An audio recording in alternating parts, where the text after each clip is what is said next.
बकरीद आएगी और हालात अभी से खराब है। इसके लिए मशवरा तय पाया कि हम लोगों को एक मीटिंग लेना चाहिए और हमारे अपने मसाइल के ऊपर बातचीत होना चाहिए और क्या रास्ता अच्छा निकल सकता है इसके ऊपर हम लोगों को फैसला लेना चाहिए। और इसीलिए आज हम सब लोग जमा हुए। बहरहाल मैं अभी एक अखबार पढ़ रहा था, शामनामा के अंदर खबर है कि कहीं 240 रुपया किलो गोश्त बिक रहा है, कहीं 260 रुपया किलो गोश्त बिक रहा है और कहीं 300 रुपया किलो बिक रहा है। तो क्या वजह है? शहर की आवाम को सबसे पहले तो मैं ये बात का खुलासा कर दूं कि ये जो मसले के ऊपर आज हम लोग सब जमा हुए, ये सिर्फ कुरैश बिरादरी का मसला नहीं है। आमतौर पर शहर की एक सोच बनती है कि कुरैश बिरादरी के लोगों ने जानबूझकर गोश्त का दाम बढ़ा दिया है, इस तरीके की एक सोच बनती है। और ना ही हमारी दोनों बिरादरी कभी प्रेस कॉन्फ्रेंस लेकर इस बात का खुलासा करती है, यह हमारी अपनी कमजोरी है। बहरहाल आज के इस मंच से शहर की आवाम को भी इस बात का पता चल जाए कि गोश्त क्यों महंगा हो रहा है। जाहिर सी बात है कि जिस तरीके से गौ रक्षा समिति के लोग पूरे ताल्लुके के अंदर और ताल्लुके के बाहर जिस तरीके से जुल्म कर रहे हैं, जिस तरीके से कानून हाथ में ले रहे हैं और जानबूझकर, चाहे वो कानून के मुताबिक जो काला जानवर ला रहे हैं हमारे कुरैश बिरादरी के लोग, तो उनकी गाड़ियों को पकड़कर उनको मारा जा रहा है, उनकी वीडियो बनाई जा रही है। और यही वजह है कि शहर में काला माल नहीं आ रहा है और इसकी वजह यही है कि गोश्त महंगा हो रहा है।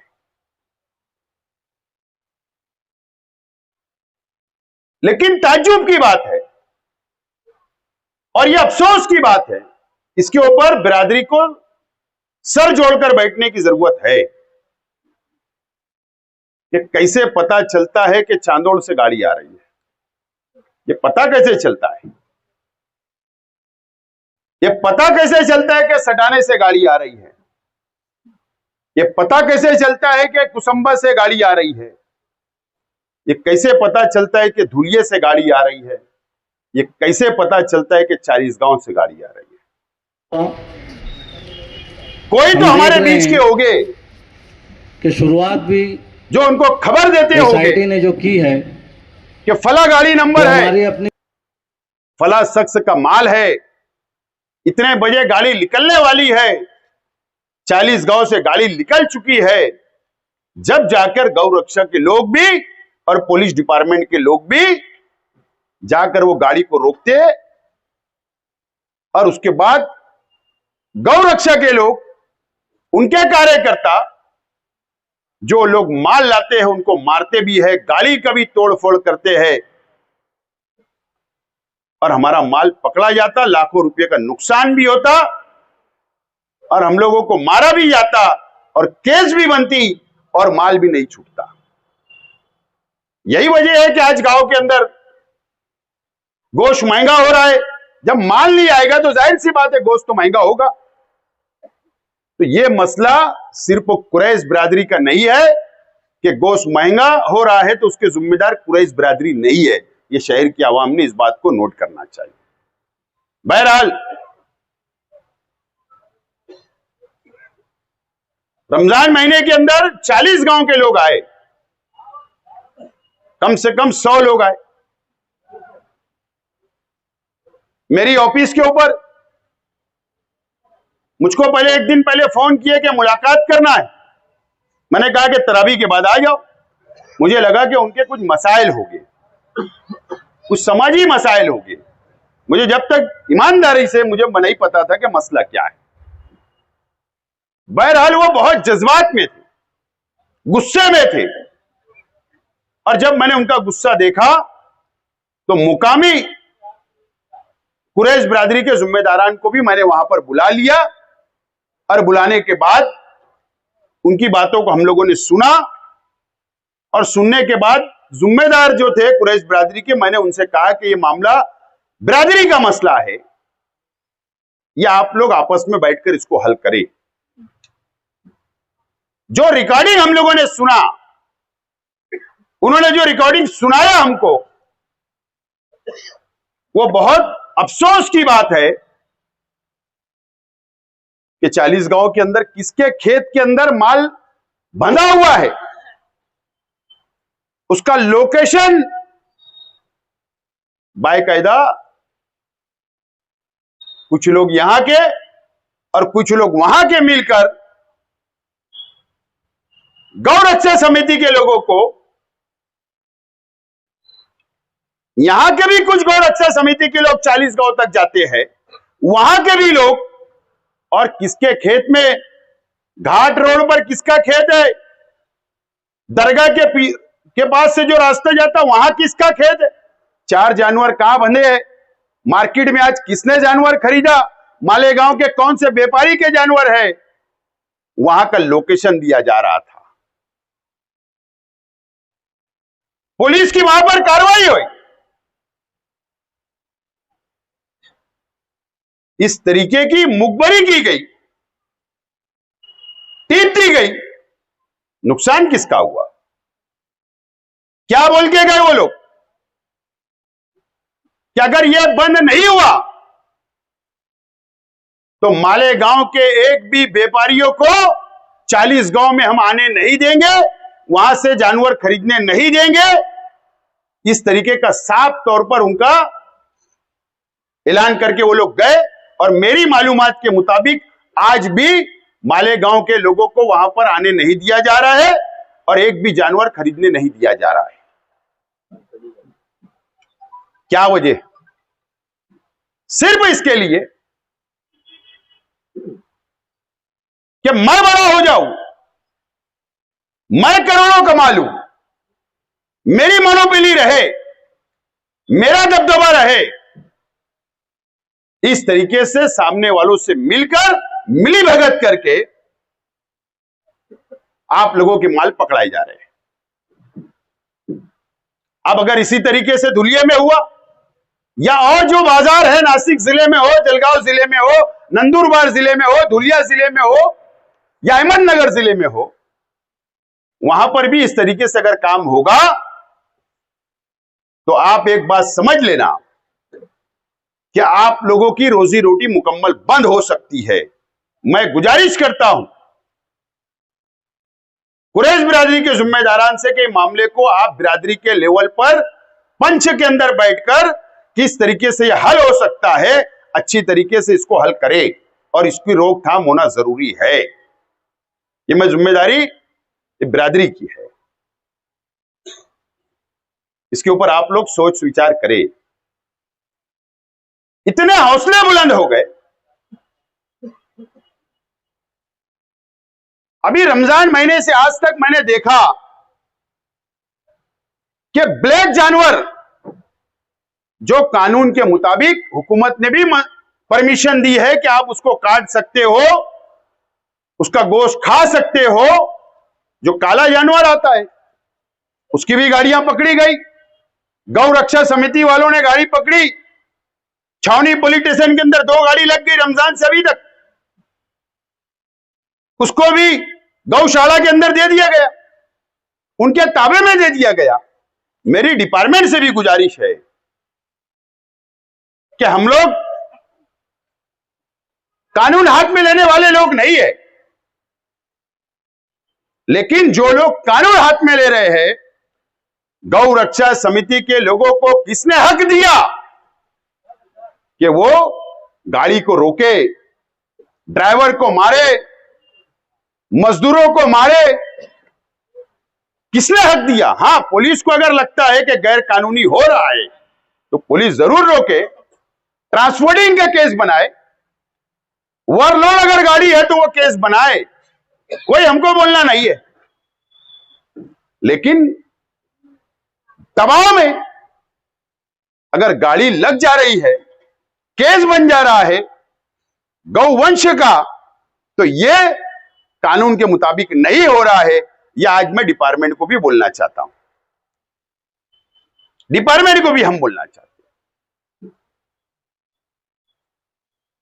और डिपार्टमेंट से मेरी यह गुजारिश है कि बकरीद आ रही है, कुरैश बिरादरी हर तरीके की ताउन करने के लिए डिपार्टमेंट को तैयार होगी, हर तरीके का ताउन करने के लिए। लेकिन डिपार्टमेंट ने भी इस बात को नोट करना चाहिए कि जब बकरीद आती है तो अगर 30% लोग, अगर कुरैश बिरादरी के लोग बकरीद का धंधा करते हैं, तो 70% लोग गैर कुरैशी लोग भी धंधा व्यापार करते हैं, गैर कुरैशी लोग भी। लेकिन अगर कहीं कुछ हो जाए जो गैर कुरैशी करे, तो आफत कहां थी? कमालपुरा, आफत कहां थी? मोती तालाब, आफत कहां थी? कुरैश मोहल्ला, मोमिनपुरा, कि कुरैशियों ने करे, कुरैशी को बदनाम किया जाता। तो यह भी नहीं होना चाहिए। और इसके अंदर जाहिर सी बात है, डिपार्टमेंट की को भी समझता है कि कौन कुरैशी धंधा करता है और कौन गैर कुरैशी धंधा करता है। डिपार्टमेंट को भी पता है और हमको भी पता है। लेकिन बदनाम कुरैशी होते, यह भी डिपार्टमेंट ने नोट लेना चाहिए। गौ रक्षा समिति के ताल्लुक से मैं बहुत दिन से नहीं बोल रहा था, लेकिन अगर जुल्म बढ़ेगा, अत्याचार बढ़ेगा और अगर कोई कानून हाथ में लेगा, तो हमको बोलना पड़ेगा, आवाज उठाना पड़ेगा। और इसके लिए आज मैं आवाज उठाने के लिए खड़ा हुआ।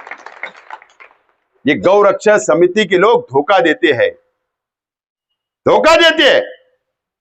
और सरकार भी जो पॉलिसियां बना रही है, सरकार ने भी अपने गिरेबान में झांकना चाहिए। आज मीटिंग थी तो मैं भी थोड़ा सोच रहा था कि गवर्नमेंट कानून तो बनाती है, लेकिन गवर्नमेंट ये मीडिया को या इस देश के हिंदू भाइयों को ये नहीं बताती कि मुल्कों के अंदर कितनी कंपनियां चल रही है, जो सेंट्रल गवर्नमेंट ने परमिशन दी है बड़ी बड़ी कंपनियों को, ये नहीं बताती है। मेरे पास पूरी लिस्ट है, 53 कंपनियां हैं हिंदुस्तान के अंदर, जो मेरे पास लिस्ट है। पूरे देश के अंदर 53 बड़ी बड़ी कंपनियां हैं बीफ की, और वो माल हिंदुस्तान से बाहर मुमालिक के अंदर बेचा जाता है। इस मुल्कों के अंदर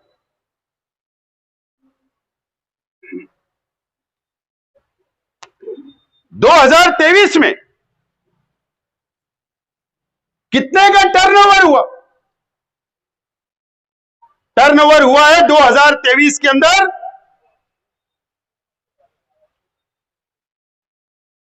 37,000 करोड़ का, 37,000 करोड़ रुपए का टर्नओवर हुआ है। उसके बाद 2022 में 31,000 करोड़ रुपए का टर्नओवर हुआ है। 2024 में 45,000 करोड़ रुपए का टर्नओवर हुआ है। 45,000 करोड़ रुपए का किसने परमिशन दिया? क्या जानवर हिंदुस्तान के बाहर से कंपनियां ला रही है क्या? अरे यही किसानों से खरीदा जाता है माल, मंडी के अंदर खरीदा जाता है। किसान लाते हैं, जानवर व्यापारी खरीदता है, कंपनी को बेचता है, और कंपनी काट कर ये बाहर ममालिक के अंदर करोड़ों रुपया, हजारों करोड़ रुपया का टर्नओवर करती है। कौन परमिशन दे रहा है? क्या इलीगल होता है? हुकूमत, मरकजी हुकूमत परमिशन देती है और रियासती हुकूमत एनओसी देती है। आज मालेगांव के अंदर 4-5 कंपनियां चल रही हैं। बाहर के लोग आ रहे, कंपनियां डाल रहे, करोड़ों रुपए का टर्नओवर कर रहे। किसने परमिशन दिया? रियासती हुकूमत और मरकजी हुकूमत। ना गौ रक्षक समिति के लोग वहां पर जाकर पूछते हैं और ना पुलिस डिपार्टमेंट जाकर वहां पर सवाल करती है, लेकिन छोटे मोटे धंधा व्यापार करने वालों को रोककर मारा जाता है और जुल्म किया जाता है। यह सरकार की पॉलिसी है, यह सरकार की पॉलिसी है। और सिर्फ ये कंपनियां मुसलमानों की नहीं है। तो आमतौर पर जहां बीफ की बात आएगी, ये कंपनियां भी मुसलमानों की, ऐसा नहीं है। कम से कम 9 कंपनियां ऐसी है मुल्कों के अंदर जो हमारे हिंदू भाइयों की कंपनी है।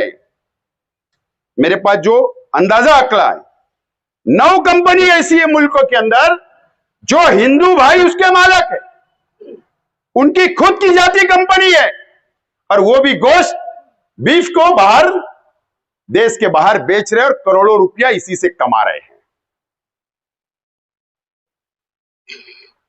3 नाम मेरे पास है। अल कबीर नाम तो ऐसा है, अल कबीर, कि कोई बड़े मुसलमान की, कोई मौलवी की कंपनी होगी।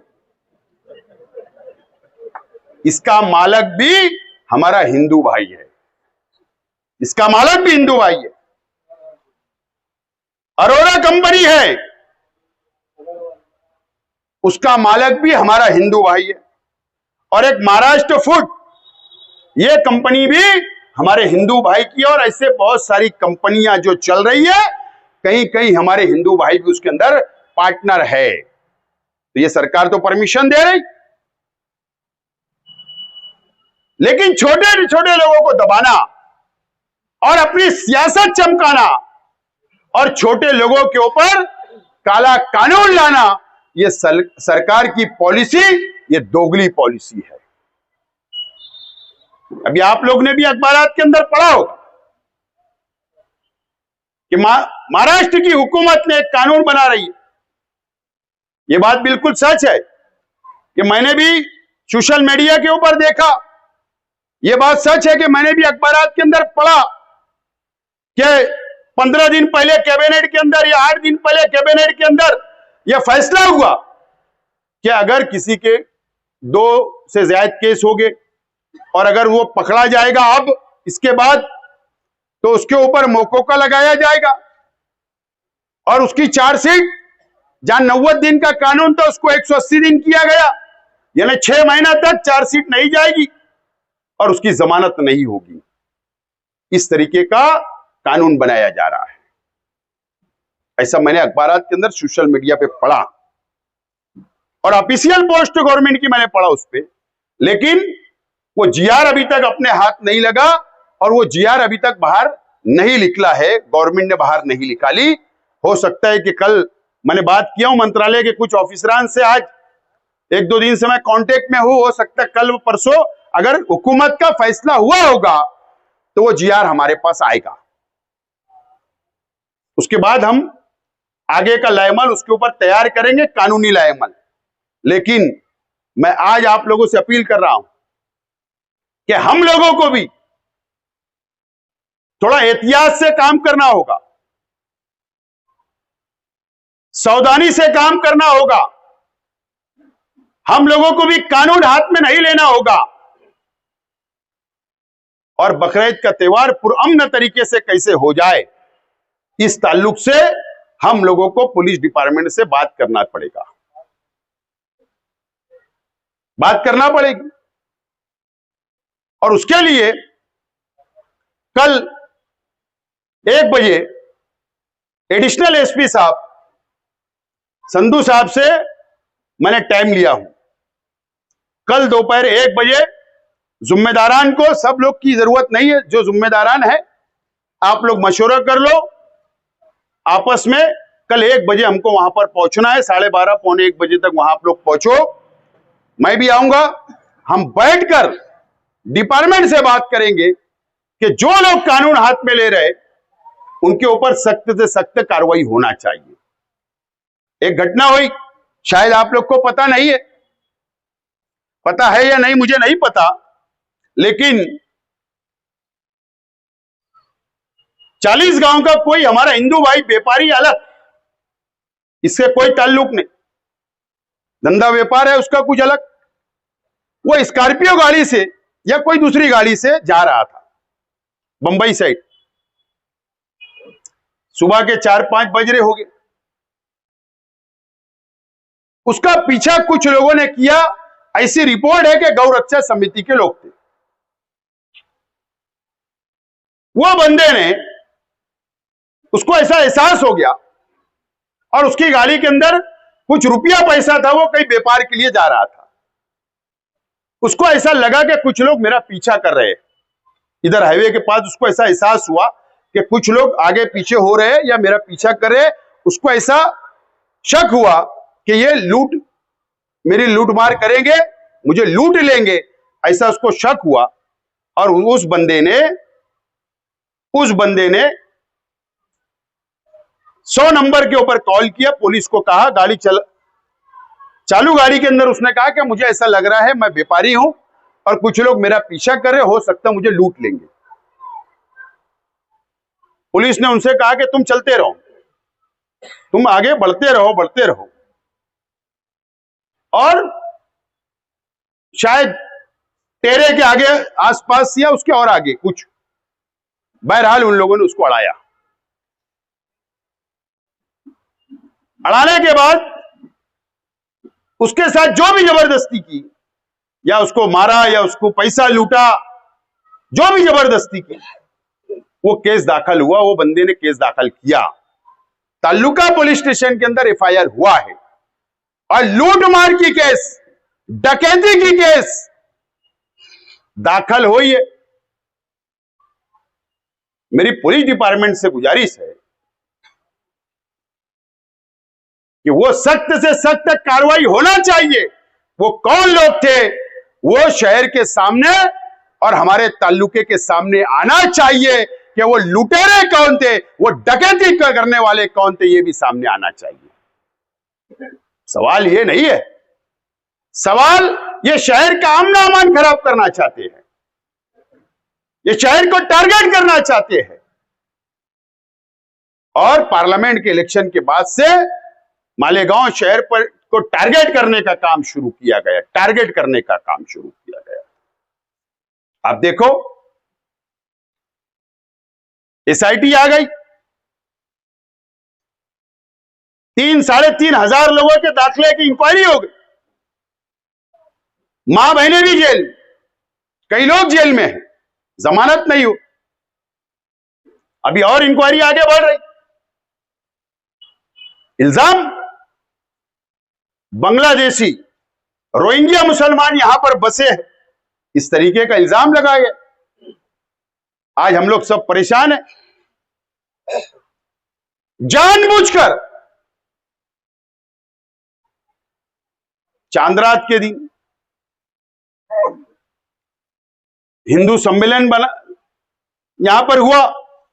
पुलिस को मैं मुबारकबाद देता हूं कि पुलिस ने बहुत अच्छा कंट्रोल किया, बहुत अच्छा ये शहर को संभाला, मैं मुबारकबाद देता हूं। लेकिन हुआ जानबूझकर ईद और रमजान को सामने रख, बाद में भी लिया जा सकता था, लेकिन नहीं। सिर्फ मालेगांव के अंदर अमन खराब हो जाए, क्या इसके वजह से सवाल है मेरा। एक कोई कलेक्टर आया, कलेक्टर कोई आया, मालेगांव को ठग लिया, बोले मैं मुसलमान हो गया। मैं आज भी ये बात को, मेरा दिल मुतमईन नहीं है, हो सकता वो मुसलमान हुआ या हिंदू ही है या अल्लाह जाने, या जो लोगों का उनसे ताल्लुक था वो जाने, लेकिन मुझे आज भी ये लगता है कि वो पक्का हमारा हिंदू भाई है और वो सनातन का प्रचार करने आया था, ऐसा मुझे शक है, उसके धर्म का प्रचार करने। ठीक है, शहर को ठग लिया, नमाज पढ़ा, तरावी पढ़ा, रोजे रखा, लेकिन ठग लिया। मैंने एक लेटर दिया था डिपार्टमेंट को, पेपर में नहीं दिया था। हर चीज पेपर में देना जरूरी नहीं होता, समझदारी इसमें होती। आज तो गटर साफ करने का भी लेटर देते तो पेपर में आता, लेकिन मैंने 26वें रोजे को, शायद एक तारीख मुझे याद नहीं, बहरहाल एक लेटर दिया और वो कलेक्टर के ताल्लुक से मैंने ये लिखा था पुलिस डिपार्टमेंट को कि 2006 का बम ब्लास्ट, 2008 का बम ब्लास्ट के कनेक्शन भी मध्य प्रदेश से था और ये कलेक्टर भी मध्य प्रदेश का है कि कोई रमजान में मालेगांव में आकर कोई बड़ी साजिश तो नहीं रची जा रही है, इसकी इंक्वायरी होना चाहिए।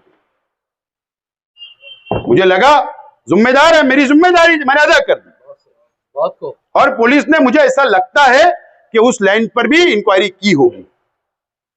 ये टारगेट अभी किला झोपड़पट्टी का मसला अभी उठने वाला है, उठ रहा है, टारगेट करने का काम किया जा रहा है। बहुत भड़काने की कोशिश की जा रही है, शहर को अमन खराब करने की कोशिश सामने से की जा रही है, लेकिन हम लोगों को, यह हमारा अपना शहर है, इसको संभालना है और हम लोगों को यहां का अमन रखना है। इसके लिए आज मैं तमाम ही कुरैश बिरादरी के जिम्मेदारान से अपील करता हूं कि हम लोगों को कानून को हाथ में नहीं लेना है। डिपार्टमेंट से क्या रास्ता निकलता है बातचीत से, वो रास्ता निकालकर हम लोगों को आगे बढ़ना है, आगे बढ़ना है। हम तो जब भी बकरीद आती, जब भी खड़े रहते, परंपरा है हमारी कई वर्षों की, बिरादरी के साथ हमेशा खड़े रहे, जिम्मेदार उनका लेके जाते, मौजूद रहते शहर में। मेरा हज नहीं हुआ, हो सकता मैं भी हज पे चले जाता था, बहाना बनाकर कुछ लोग जिम्मेदारी को छुड़ाने के लिए भाग जाते, ऐसा भी मुझे लगता है। जिम्मेदारी होड़ लेते और जिम्मेदारी छोड़ के चले जाते। जिनको जिम्मेदारी शहर ने दी, आज वो कितनी जिम्मेदारी अदा कर रहे हैं, ये शहर परेशान है, शहर को टारगेट किया जा रहा है। ये आप लोग देखो, ये शहर इसके ऊपर फैसला करे, मुझे ज्यादा कुछ नहीं बोलना है, लेकिन तुम्हारी मदद करने के लिए, तुम्हारा मसाइल को हल करने के लिए आज हम लोग सब जमा हुए और पुलिस डिपार्टमेंट से यही अपील है, यही उम्मीद भी है, यही उम्मीद है कि हम पुलिस का ताउन करने के लिए तैयार है और पुलिस भी हमारा ताउन करे। हमको जो आजादी दी गई है संविधान ने, जो कानून के मुताबिक है, उस कानून के मुताबिक हम रोजगार चाहते हैं, रोजगार करना चाहते हैं, लेकिन पुलिस डिपार्टमेंट ने भी इस जानिब भी तवज्जो देना चाहिए कि 40 गांव का अगर लैंड ऑर्डर खराब होगा, मालेगांव के लोगों के वजह से, तो जिम्मेदार कौन होगा? वो लोग ये बोल रहे थे कि कभी ऐसा नहीं हुआ कि हमारे मोहल्ले के अंदर गौ रक्षा समिति के लोग आ जाए, कभी ऐसा नहीं हुआ। बोले आप गली गली घूम रहे, वहां का वातावरण गर्म हो गया था उस वक्त, बोले उनकी जबानी है। तो मालेगांव के लोगों की वजह से हो रहा था, उन्होंने साफ कहा। तो पुलिस डिपार्टमेंट, मालेगांव शहर की पुलिस डिपार्टमेंट, जो मालेगांव का भी लैंड ऑर्डर खराब करते, वहां का भी लैंड ऑर्डर खराब करते, और इनके तो सीडीआर पुलिस ने निकाल लेना चाहिए। इतनी यंत्रणा है, इतनी जदीद टेक्नोलॉजी हमारी है पुलिस डिपार्टमेंट के पास कि पुलिस चाहती तो उत्तर प्रदेश से आरोपी आ जाता। तो पुलिस डिपार्टमेंट ने इनके सीडीआर निकालना चाहिए मोबाइल का, क्या इससे कौन लोग हैं उधर के भी और इधर के भी जो कांटेक्ट करके शहर का वातावरण खराब करना चाहते हैं, शहर का अमन खराब करना चाहते हैं। इनके ऊपर तो सख्त कार्रवाई कानूनी होना चाहिए। पुलिस डिपार्टमेंट से अपील है, सारी चीजें होना चाहिए। स्पेशल एक स्क्वाड बनाओ, सीडीआर निकालो। ये भी मेरी पुलिस डिपार्टमेंट से रिक्वेस्ट है और गुजारिश है। और समाज भी, अगर पुलिस ने कार्रवाई भी करी ऐसे लोगों के ऊपर, तो समाज भी उनके साथ खड़े नहीं रहेगा। मुझे उम्मीद है इन कुरैश बिरादरी के ऊपर नहीं खड़ा रहेगा। रोजी रोटी का सवाल है, बाल बच्चों का सवाल है। तो मेरी आप लोगों से यह अपील है, और कल हम लोगों को अमन के साथ ये कारोबार आगे बढ़ना चाहिए। और पुलिस डिपार्टमेंट से हम कल 1 बजे जिम्मेदारान मुलाकात करेंगे और बातचीत करेंगे। इसीलिए आज आप लोगों को यहां पर हम लोगों ने याद किया।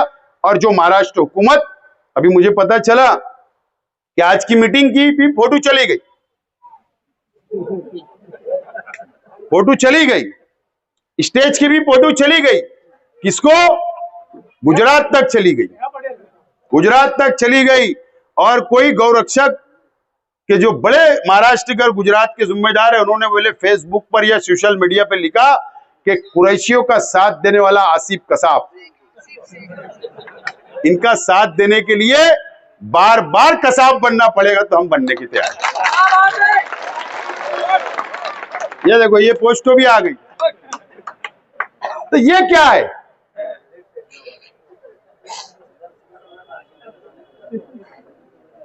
यहां से फोटो चले गए, ठीक है, हम डरने वाले नहीं। अगर डरने वाले होते तो यहां पर ना मीटिंग बुलाते और ना यहां तकरीर करते। संविधान ने जो अधिकार दिया उसके लिए लड़ेंगे और लड़ते रहेंगे। बहरहाल मैं ये महसूस करता हूं कि हमारे उस बाजू के मालेगांव ताल्लुके के हमारे बिरादरान वतन, हमारे हिंदू भाई, चाहे वो कोई भी पार्टी के हिंदू भाई हो, मैंने महसूस किया कि उन लोगों की हरकतों से वो भी उनके साथ नहीं है। वो भी नहीं चाहते कि इस तरीके की हरकत इस शहर के अंदर, इस ताल्लुके के अंदर हो। मैं उन हिंदू भाइयों को भी मुबारकबाद देता हूं जो उनका सपोर्ट नहीं करते। ये बहुत बड़ी बात है। इसी को तो बोलते हैं ये सेकुलर हिंदुस्तान है, इसी को बोलते हैं ये सेकुलर हिंदुस्तान है। इसी को तो बोलते हैं बाबा साहेब अंबेडकर साहब का ये संविधान है जो सबको हक दिया है, सबके विचार, सबकी बात रखने का हक दिया है। इसी को तो हिंदुस्तान सेकुलर बोलते हैं। कुछ लोग होते हैं दोनों तरफ से जो लड़ाओ और राज करो की पॉलिसी अपनाते, तो पुलिस डिपार्टमेंट की अब जिम्मेदारी है उनके ऊपर कानूनी कार्रवाई करे।